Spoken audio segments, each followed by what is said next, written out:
Hello friend, स्वागत है आप सभी का हमारे इस यूट्यूब चैनल मेजर टारगेट पर। तो दोस्तों, आज के इस वीडियो में हम लोग क्लास 10 के हिंदी के 40 काफ़ी महत्वपूर्ण गेस ऑब्जर्व क्वेश्चंस को बताएंगे, जिनमें से बहुत सारे प्रश्न आपके फाइनल मैट्रिक बोर्ड परीक्षा में 100% लड़ेगा। इसीलिए दोस्तों, ये 40% में से अगर आपको जो भी प्रश्न अगर याद ना हो ना, तो इसका पीडीएफ जो है ना आप लोग को फ्री में प्रोवाइड कराएंगे। तो वीडियो के लास्ट में बताएंगे कि आप लोग पीडीएफ कैसे डाउनलोड कीजिएगा। पहले वीडियो को शुरू से लेकर आखिरी तक कंसंट्रेट होकर एक एक क्वेश्चन को याद करते हुए जाना है और रिवीजन प्रैक्टिस करते हुए जाना है, और एक एक क्वेश्चन का आंसर जो है ना आप लोग को इसी वीडियो में फटाफट से कमेंट करते हुए बताना है। और दोस्तों, अभी तक जो भी स्टूडेंट चैनल को सब्सक्राइब नहीं किया ना, तो प्लीज़ दोस्तों रिक्वेस्ट है कि फटाफट से चैनल को सब्सक्राइब करके बेल आइकन को प्रेस करके ऑल पर जरूर सेलेक्ट कर लीजिएगा, और दोस्तों वीडियो को लाइक कर दीजिएगा।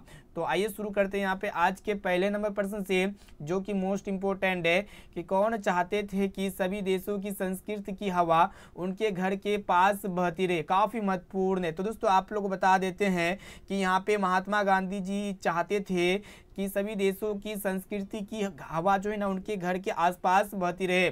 यहाँ पे हमारा ऑप्शन नंबर सी जो है ना बिल्कुल से उत्तर हो जाएगा। अब आइए दोस्तों देखते हैं यहाँ पे 2 नंबर प्रश्न, जो कि मोस्ट इंपोर्टेंट है कि मेरा धर्म कैद खाने का धर्म नहीं है। यह पंक्ति किस शीर्षक पाठ की है? मोस्ट इंपोर्टेंट है। तो दोस्तों यहाँ पे देखिएगा, ऑप्शन ए में आपका दिया हुआ नवबात खाने में इबादत, या फिर अभिनियम, या फिर शिक्षा और संस्कृति, और ऑप्शन डी है जीत जीत मैं निरखत हूँ। तो दोस्तों, मेरा धर्म कैद खाने का धर्म नहीं है, यह पंक्ति जो है ना शिक्षा और संस्कृति की है। ऑप्शन नंबर सी जो है ना बिल्कुल से उत्तर हो जाएगा। अब चलिए फ्रेंड देखते हैं यहाँ पे 3 नंबर प्रश्न भी बहुत ही महत्वपूर्ण है। तीसरा प्रश्न को देखिएगा कि किनके जन्म दिवस को अहिंसा दिवस के रूप में मनाया जाता है। तो दोस्तों यहाँ पे देखिएगा, आप लोग को बताना है कि किनके जन्म दिवस को अहिंसा दिवस के रूप में मनाया जाता है। तो दोस्तों, महात्मा गांधी जी के जन्म दिवस को जो है ना अहिंसा दिवस के रूप में मनाया जाता है। इसे आप लोग को याद रखना है। अब आइए दोस्तों देखते हैं यहाँ पे चौथा प्रश्न, जो कि मोस्ट इंपोर्टेंट है कि शेक्सपियर किस भाषा के कवि है। तो दोस्तों ये जो बताना यहाँ पे, जो शेक्सपियर है ना ये किस भाषा के कवि है। तो दोस्तों ये शेक्सपियर जो है ना ये आपका कौन सा भाषा के कवि है? तो दोस्तों ये अंग्रेजी भाषा के कवि है। इसे आप लोग को याद रखना है। अब आइए दोस्तों देखते हैं यहाँ पे 5 नंबर प्रश्न, जो कि मोस्ट इंपोर्टेंट है कि किसके बिना प्राणी को मुक्ति नहीं मिलती। तो दोस्तों यहाँ पे आप लोगों को बताना है कि किसके बिना प्राणी को मुक्ति नहीं मिलती। तो दोस्तों, गुरु के ज्ञान के बिना प्राणी को मुक्ति नहीं मिलती। इसे आप लोग को याद रखना है। यहाँ पे हमारा ऑप्शन नंबर डी जो है ना बिल्कुल से उत्तर हो जाएगा। अब आइए दोस्तों देखते हैं यहाँ पे छठा प्रश्न भी बहुत ही महत्वपूर्ण है कि गुरु नानक किस भक्ति धारा के कवि है। तो यहाँ पे आप लोगों को बताना है कि गुरु नानक जो है ना ये किस भक्ति धारा के कवि है। तो दोस्तों ये गुरु नानक जो है ना ये आपका किस भक्ति धारा के कवि है? तो यहाँ पे ऑप्शन ए में आपका दिया हुआ सगुण भक्ति धारा के, या फिर निर्गुण भक्ति धारा के, या फिर राम भक्ति धारा के, या फिर कृष्ण भक्ति धारा के। तो दोस्तों गुरु नानक जो है ना ये निर्गुण भक्ति धारा के कवि है। यहाँ पे हमारा ऑप्शन नंबर बी जो है ना बिल्कुल से उत्तर हो जाएगा। अब चलिए फ्रेंड देखते हैं यहाँ पे 7 नंबर प्रश्न, जो कि मोस्ट इंपोर्टेंट है कि गुरु नानक की मृत्यु कब हुई। तो दोस्तों गुरु नानक की जो मृत्यु हुई थी ना सन 1539 ईस्वी में हुई थी। इसे आप लोग को याद रखना है। यहाँ पे हमारा ऑप्शन नंबर सी जो ना बिल्कुल से उत्तर हो जाएगा। चलिए देखते हैं यहाँ पे 8 नंबर प्रश्न क्या कराए कि राम नाम बिनु बिरथे जगी जन्मा, यह पंक्ति है। तो दोस्तों यहाँ पे जो पंक्ति लिया गया है राम नाम बिनु बिरथी जगी जन्मा, ये पंक्ति जो लिया गया है गुरु नानक से लिया गया है। यहाँ पे हमारा ऑप्शन नंबर ए जो है ना बिल्कुल से उत्तर हो जाएगा। अब चलिए फ्रेंड देखते हैं यहाँ पे 9 नंबर प्रश्न को देखिएगा। क्वेश्चन से कराए कि वाणी कब विष के समान हो जाती है। यहाँ पे आप लोग को बताना है कि वाणी जो है ना कब विष के समान हो जाती है। तो दोस्तों यहाँ पे जो है ना राम नाम के बिना जो है ना विष के समान हो जाती है। ऑप्शन ए जो है ना बिल्कुल से उत्तर हो जाएगा। अब चलिए फ्रेंड देखते हैं यहाँ पे 10वें प्रश्न को देखिएगा क्या करा है कि घनानंद की भाषा क्या। तो दोस्तों घनानंद की जो भाषा है ना ब्रज भाषा है, इसे आप लोग को याद रखना है। यहाँ पे हमारा ऑप्शन नंबर बी जो है ना बिल्कुल से उत्तर हो जाएगा। तो दोस्तों जैसा कि आप लोग को पता है कि आज के इस वीडियो में हम लोग क्लास 10 के हिंदी के काफ़ी महत्वपूर्ण है यहाँ पे 40 गेस ऑब्जर्व क्वेश्चंस को बता रहे हैं, जिनमें से बहुत सारे प्रश्न आपके फाइनल मैट्रिक बोर्ड परीक्षा में 110% लड़ेगा। इसलिए जो है ना दोस्तों एक एक क्वेश्चन का आंसर आप लोग को इसी वीडियो में कमेंट करके बताना, या फिर लाइव चैट में एक एक क्वेश्चन का आंसर बताइए। अब चलिए फ्रेंड देखते हैं यहाँ पे नेक्स्ट क्वेश्चन देखिएगा, जो कि मोस्ट इंपोर्टेंट है कि रामधारी सिंह दिनकर का रचित पाठ है, यानी कि जो रामधारी सिंह दिनकर है ना, ये कौन सा पाठ को रचिता गया इनके द्वारा। तो दोस्तों यहाँ पे देखिएगा काफी महत्वपूर्ण ये भी प्रश्न आपके फाइनल मैट्रिक बोर्ड परीक्षा के लिए और बहुत बार पूछा जा चुका है। तो यहाँ पे ऑप्शन बी में आपका दिया हुआ जनतंत्र का जन्म, ये जो है ना मतलब रामधारी सिंह दिनकर जो है ना, ये जनतंत्र का जन्म रचित पाठ है। ऑप्शन नंबर बी जो है ना यहाँ पे हमारा बिल्कुल सही उत्तर हो जाएगा। चलिए देखते हैं यहाँ पे 12 नंबर प्रश्न जो कि काफी महत्वपूर्ण है। तो दोस्तों प्रश्न ये कराए कि सर्दियों की ठंडी बूझी, यहाँ पे आप लोगों को बताना है कि सर्दियों की ठंडी बूझी राग जुग बुगा उठी मिट्टी सोने का ताज पहन इटलाती है। यह पंक्ति, यहाँ पे जो ये पंक्ति है ना, ये लाइन जो है ना मतलब किसकी है, दिनकर जी की है या फिर निराला जी की है या फिर महात्मा महादेवी की है या फिर अज्ञे की है। तो दोस्तों ये पंक्ति जो है ना दिनकर जी की है, इसे आप लोग को याद रखना है। यहाँ पे हमारा ऑप्शन नंबर ए जो है ना बिल्कुल से उत्तर हो जाएगा। अब चलिए फ्रेंड देखते हैं यहाँ पे 13 नंबर प्रश्न क्या कराए कि दिनकर किस काल के प्रमुख कवि है। तो दोस्तों ये दिनकर जो है ना ये उत्तर छायावाद के प्रमुख कवि है, यानी कि यहाँ पे हमारा ऑप्शन नंबर डी जो है ना बिल्कुल सही उत्तर हो जाएगा। अब आइए दोस्तों देखते हैं यहाँ पे 14 नंबर प्रश्न क्या कराए कि किसके हुंकारों से महलों की नींव उखड़ जाती है। तो यहाँ पे आप लोगों को बताना है कि किसके हुंकारों से जो है ना महलों की नींव उखड़ जाती है। तो दोस्तों यहाँ पे जो है ना काफी महत्वपूर्ण ये प्रश्न आपके फाइनल मैट्रिक बोर्ड परीक्षा के लिए शासक के या फिर राजा के या फिर विदेशी के या फिर जनता के। तो दोस्तों यहाँ पे जो है ना जनता के हुंकारों से महलों की जो नींव होता है ना ये उखड़ जाती है। चलिए फ्रेंड देखते हैं यहाँ पे 15 नंबर प्रश्न क्या कराए कि दिनकर जी कवि के साथ साथ जो है ना क्या थे, काफी महत्वपूर्ण है। यहाँ पे आप लोग को बताना है कि दिनकर जो है ना ये कवि के साथ साथ क्या थे, मोस्ट इंपोर्टेंट है। तो दोस्तों ये जो है ना क्या थे, गद्यकार थे, यानी कि यहाँ पे हमारा ऑप्शन नंबर बी जो है ना बिल्कुल से उत्तर हो जाएगा।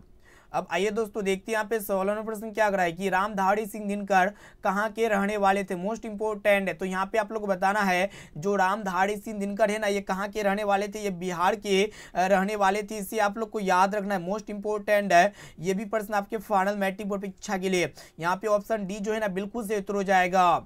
अब चलिए फ्रेंड देखते हैं यहाँ पे 17 नंबर प्रश्न क्या कराए कि भारत माता कहाँ निवास करती है। तो दोस्तों भारत माता जो है ना ये गाँव में निवास करती है, ऑप्शन सी करेक्ट आंसर हो जाएगा। अब आइए दोस्तों देखते हैं यहाँ पे 18 नंबर प्रश्न क्या कराए कि सुमित्रानंदन पंत के अनुसार भारत माता किसकी मूर्ति है। तो दोस्तों सुमित्रानंदन पंत के अनुसार जो है ना भारत माता जो है ये किसकी मूर्ति है दोस्तों, ये उदास घाटी की मूर्ति है, इसे आप लोग को याद रखना है। इस यहाँ पे ऑप्शन ए जो है ना करेक्ट आंसर हो जाएगा। अब चलिए फ्रेंड देखते हैं यहाँ पे 19 नंबर प्रश्न को देखिएगा, क्वेश्चन से कराए कि मिट्टी के आबोध मूर्ति कौन है। तो यहाँ पे आप लोग को बताना है कि मिट्टी के आबोध मूर्ति जो है ना कौन है, तो यहाँ पे जनता है, ऑप्शन बी यहाँ पे करेक्ट आंसर हो जाएगा।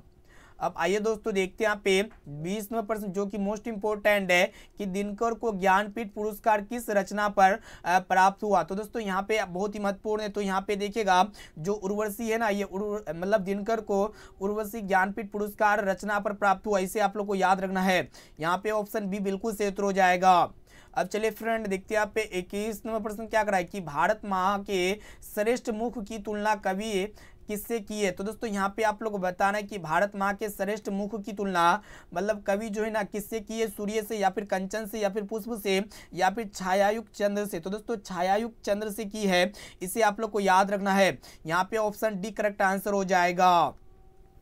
अब आइए दोस्तों देखते हैं यहाँ पे 22 नंबर प्रश्न क्या कराए कि भारत माता कविता में भारत का कैसा चित्र प्रस्तुत किया गया है, मोस्ट इंपोर्टेंट है। तो दोस्तों भारत माता जो कविता है ना भारत का यथातथ्य जो है ना चित्र प्रस्तुत किया गया है, इसे आप लोग को याद रखना है।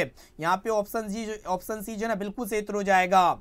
अब आइए दोस्तों देखते हैं यहाँ पे 23 नंबर प्रश्न क्या कराए कि जातीय असीमिता की दृष्टि से इतिहास का प्रभाव कैसा है। तो दोस्तों जातीय असीमिता की दृष्टि से इतिहास का जो प्रभाव है ना अविच्छिन्न है, इसे आप लोग को याद रखना है। यहाँ पे ऑप्शन बी करेक्ट आंसर हो जाएगा। चलिए देखते हैं यहाँ पे 24 नंबर प्रश्न क्या कराए कि यहाँ पे आप लोग को बताना है जो पंत है ना इनका जन्म कब हुआ था। तो दोस्तों पंत का जन्म जो है ना 1900 में हुआ था, 1900 में हुआ था, इसे आप लोग को याद रखना है। यहाँ पे ऑप्शन ए जो है ना बिल्कुल सही उत्तर हो जाएगा। अब आइए दोस्तों देखते हैं यहाँ पे 25 नंबर प्रश्न क्या कराए कि प्रेमघन किस युग के साहित्यकार थे। तो दोस्तों ये प्रेमघन जो है ना किस युग के साहित्यकार थे। तो दोस्तों ये भारतेंदु युग के साहित्यकार थे, इसे आप लोग को याद रखना है। ऑप्शन सी जो है ना बिल्कुल सही उत्तर हो जाएगा। चलिए देखते हैं यहाँ पे 26 नंबर प्रश्न क्या कर रहा है कि जीर्ण, यहाँ पे आप लोग बताना है कि जीर्ण जनपद किसकी कीर्ति। तो दोस्तों जीर्ण जनपद जो है ना ये प्रेमगढ़ की कीर्ति, इसे आप लोग को याद रखना है। यहाँ पे ऑप्शन ए जो है ना बिल्कुल सही उत्तर हो जाएगा। अब चलिए फ्रेंड देखते हैं यहाँ पे 27 नंबर प्रश्न क्या कर रहा है कि हिरोशिमा किस देश में है। तो दोस्तों हिरोशिमा जो है ना ये जापान देश में है। ऑप्शन सी जो है ना बिल्कुल सही उत्तर हो जाएगा। देखिए यहाँ पे क्वेश्चन से कराया कि हमारी नींद में नींद किसका प्रतीक है। तो दोस्तों हमारी नींद में नींद जो है ना ये आलस का प्रतीक है, इसे आप लोग को याद रखना है। ऑप्शन बी जो है ना बिल्कुल सही उत्तर हो जाएगा। अब चलिए फ्रेंड देखते हैं यहाँ पे 29 नंबर प्रश्न क्या कर रहा है कि अक्षर ज्ञान कविता में पंक्ति से क्या उत्तर जाता है। तो दोस्तों जो अक्षर ज्ञान कविता है ना पंक्ति से जो ना ख अक्षर का उत्तर जाता है, इसे आप लोग को याद रखना है। यहाँ पे ऑप्शन बी जो है ना बिल्कुल सही उत्तर हो जाएगा। चलिए दोस्तों देखते हैं यहाँ पे 23 नंबर प्रश्न क्या कर रहा है कि अक्षर ज्ञान में किस मनोविज्ञान का आधार लिया गया है। तो दोस्तों अक्षर ज्ञान में जो है ना बाल मनोविज्ञान का आधार लिया गया है। ऑप्शन सी जो है ना बिल्कुल सही उत्तर हो जाएगा। अब चलिए फ्रेंड देखते हैं यहाँ पे अगला प्रश्न। तो दोस्तों यहाँ पे हम लोग काफ़ी महत्वपूर्ण हिंदी के 40 गेस ऑब्जेक्टिव क्वेश्चंस को बता रहे हैं, जिनमें से बहुत सारे प्रश्न जो है ना आपके फाइनल मैट्रिक बोर्ड परीक्षा में 100% लड़ेगा। और दोस्तों ये 40% में से अगर आपको जो भी प्रश्न अगर याद ना तो प्लीज़ दोस्तों उस प्रश्न को अपने नोटबुक में नोट भी कर सकते हैं, या फिर इसका PDF जो है ना आप लोग को फ्री में प्रोवाइड कराएंगे। तो दोस्तों PDF कैसे डाउनलोड कर सकते हैं आप लोग को वीडियो के लास्ट में बताएंगे, तो वीडियो को संपूर्ण शुरू से लेकर आखिरी तक पहले देख लीजिए, उसके बाद जो है ना आप लोग को PDF डाउनलोड करना है। तो देखिएगा 31 नंबर प्रश्न क्या कर रहा है कि गंध जहां होगी ही भरी घास की किस कवि की पंक्ति है। तो दोस्तों गंध जहां होगी ही भरी घास की जो है ना किस पंक्ति है, किस कवि की पंक्ति है। तो दोस्तों ये जो है ना इसका करेक्ट आंसर क्या लगता है आप लोग इसी वीडियो में फटाफट से कमेंट करके बताइएगा 31 का क्या राइट आंसर होना चाहिए। चलिए दोस्तों देखते हैं यहाँ पे नेक्स्ट क्वेश्चन जो कि मोस्ट इंपोर्टेंट है। तो यहाँ पे आप लोग को बताना है कि लौट कर आऊंगा फिर पाठ के कवि कहाँ लौटने की बात करते हैं। तो दोस्तों लौट कर आऊंगा जो फिर पाठ है ना इसमें कभी बंगाल लौट आने की बात करते हैं। ऑप्शन नंबर डी जो है ना बिल्कुल सही उत्तर हो जाएगा। अब चलिए फ्रेंड देखते हैं यहाँ पे 33 नंबर प्रश्न क्या कर रहा है कि कवि अगले जन्म में कहाँ लौट कर आने की बात करता है। तो दोस्तों कवि अगले जन्म में जो है ना बंगाल लौटने की बात करता है। ऑप्शन सी बिल्कुल सही उत्तर हो जाएगा। अब चलिए फ्रेंड देखते हैं यहाँ पे 34 नंबर प्रश्न क्या कर रहा है कि किसे खोकर इस बार अपना अर्थ खो बैठेंगे। तो दोस्तों यहाँ पे भक्त को खोकर इस बार अपना जो है ना अर्थ खो बैठेंगे, इसे आप लोग को याद रखना है। चलिए देखते हैं यहाँ पे 35 नंबर प्रश्न क्या कर रहा है कि लक्ष्मण कहाँ नौकरी कर रहा था। तो दोस्तों ये लक्ष्मण जो है ना कहाँ पे नौकरी कर रहा था। तो दोस्तों ये कलकत्ता में नौकरी कर रहा था लक्ष्मण, इसे आप लोग को याद रखना है। ऑप्शन ए जो है ना बिल्कुल सही उत्तर हो जाएगा। अब चलिए फ्रेंड देखते हैं यहाँ पे 36 नंबर प्रश्न भी बहुत ही महत्वपूर्ण है कि मंगू जन्म से ही थे, यानी कि मंगू जन्म से ही जो है ना क्या थे पागल थे और गूंगी थे। यहाँ पे ऑप्शन ए और ऑप्शन बी बिल्कुल सही उत्तर हो जाएगा। ऑप्शन डी करेक्ट आंसर हो जाएगा, ए और बी दोनों। अब चलिए फ्रेंड देखते हैं यहाँ पे 37 नंबर प्रश्न क्या कराए कि नगर कहानी के कहानीकार कौन है। तो दोस्तों नगर कहानी के कहानीकार जो है ना कौन है, सुजाता है, इसे आप लोग को याद रखना है। यहाँ पे ऑप्शन ए जो है ना बिल्कुल सही उत्तर हो जाएगा। अब चलिए फ्रेंड देखते हैं यहाँ पे 38 नंबर प्रश्न क्या कराए कि यश रंगराजन, यहाँ पे आप लोग बताना है कि यश रंगराजन किस लेखक का पूरा नाम है। तो दोस्तों यश रंगराजन जो है ना ये सुजाता का पूरा नाम है, इसे आप लोग को याद रखना है। अब चलिए फ्रेंड देखते हैं यहाँ पे 39 नंबर प्रश्न क्या करा है कि वल्ली अम्माल किस गांव से आई थी। तो दोस्तों यहाँ पे आप लोग को बताना है कि वल्ली अम्माल जो है ना ये कौन सा गांव से आई थी, ये मुना डिप्पट्टी गांव से आई थी। ऑप्शन डी यहाँ पे बिल्कुल सही उत्तर हो जाएगा। अब चलिए फ्रेंड देखते हैं यहाँ पे आज का लास्ट और अंतिम प्रश्न जो कि मोस्ट इंपोर्टेंट है कि पपाती कहानी का मतलब पात्र है। तो दोस्तों ये पपाती जो है ना ये नगर कहानी का प्रमुख पात्र है, इसे आप लोग को याद रखना है। यहाँ पे ऑप्शन बी बिल्कुल सही उत्तर हो जाएगा। तो दोस्तों यहाँ पे हम लोग फाइनली क्लास 10 के हिंदी के 40 गेस काफ़ी महत्वपूर्ण ऑब्जर्व क्वेश्चन को देख चुके हैं। और दोस्तों ये 40% में से अगर आपको जो भी प्रश्न अगर याद ना हो ना तो प्लीज़ दोस्तों उस प्रश्न को अपने नोटबुक में नोट कर लीजिएगा। और चलिए आप लोग को लेके चलते कि इसका PDF आप लोग को कहां फ्री ऑफ कॉस्ट मिलेगा। जब तक आप वीडियो को लाइक कर दीजिएगा, चैनल को सब्सक्राइब कर लीजिएगा, साथ में बेल आइकन आएगा, बेल आइकन को प्रेस करके ऑल पर सेलेक्ट कर लीजिएगा।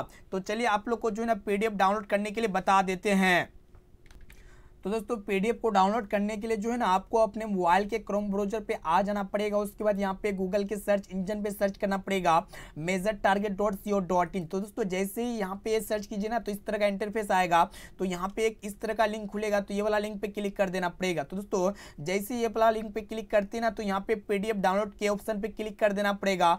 जैसे यहाँ पे पीडीएफ डाउनलोड के बटन पे क्लिक करते हैं ना तो यहाँ पे आप लोग को यहाँ पे देखिएगा, यहाँ पे तारीख रहेगा 3/2/2022। यहाँ पे हिंदी का जो 40 गेस क्वेश्चन अभी करा है जो इस वीडियो में, यहाँ पे जैसे ही क्लिक करते हैं ना तो आपका पीडीएफ जो है ना डाउनलोड होना स्टार्ट हो जाएगा। और दोस्तों इस वीडियो को अपने दोस्तों में ज़्यादा से ज़्यादा शेयर कीजिएगा ताकि जितने भी स्टूडेंट जो है ना बोर्ड परीक्षा में काफ़ी अच्छे मार्क्स से पास आउट हो सके। और आप लोग बताइएगा कि ये 40% में से पहले से आप लोग को कितना % का सही और सटीक आंसर याद था। इसका जवाब जो है ना आप लोग को इसी वीडियो में फटाफट से कमेंट करके बता देना है। तो दोस्तों फिर मिलते हैं जल्द ही अगली वीडियो पे। जय हिंद।